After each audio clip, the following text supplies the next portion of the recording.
Alright, here are the parts I picked up today. Not all of them are for the turbocharger application, but all of them will be going on the Corrado at some point.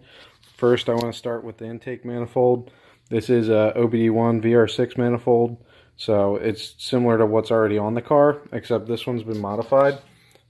This panel has actually been cut off, removed. The inside has been hollowed out and changed a little bit.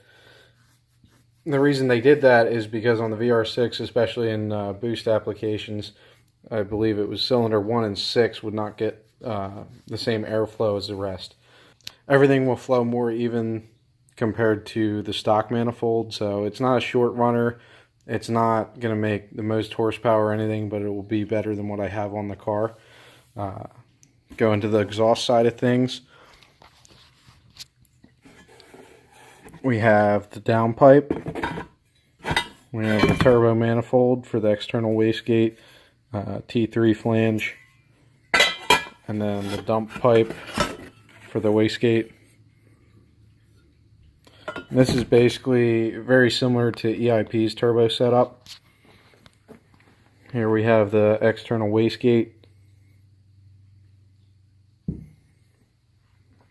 Probably the most crucial part of the way I'm setting the turbo up on this car, because I'm running stock injectors and I'm not doing any kind of software. This guy is the rate rising fuel pressure regulator. Basically what that does, it goes in line with the fuel rail, and that'll ramp up the fuel pressure in the rail as the boost pressure increases. And it's basically a way of making the tiny stock injectors put out as much fuel as a bigger injector.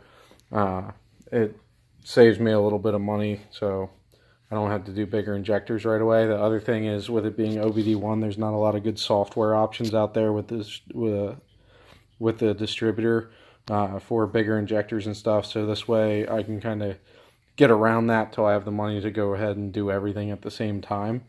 Some people say that's not the correct way of doing it. Well, we're going to try it out, see how it goes. I'm going to get it on the dyno once we get everything together and tune it in the best I can. I think running low boost on the stock engine, I'll be fine with this setup for now. It's not going to be perfect, but this will get me started at least.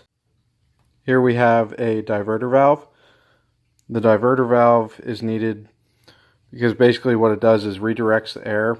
When you're pushing boost and then all of a sudden you let off the throttle, that throttle plate closes and the boost pressure has nowhere to go. So at that point, this would open up and redirect the air back into your intake piping. VR6s, and most, just like any other Volkswagen, has a mass airflow sensor. A lot of vehicles do. In some turbo applications, the mass airflow sensor gets deleted.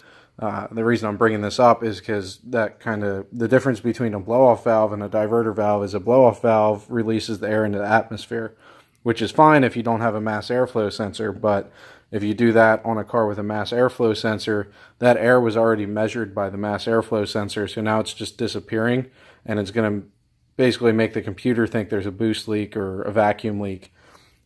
Because it measured air that came in and then that air just kind of disappeared. So the diverter valve on a mass airflow sensor car redirects air back into the intake after the mass airflow sensor. Also, I have here, I got some WRD engine mounts. I have some CNC'd pulleys, crankshaft pulley and power steering pulley, and then the idle tensioner.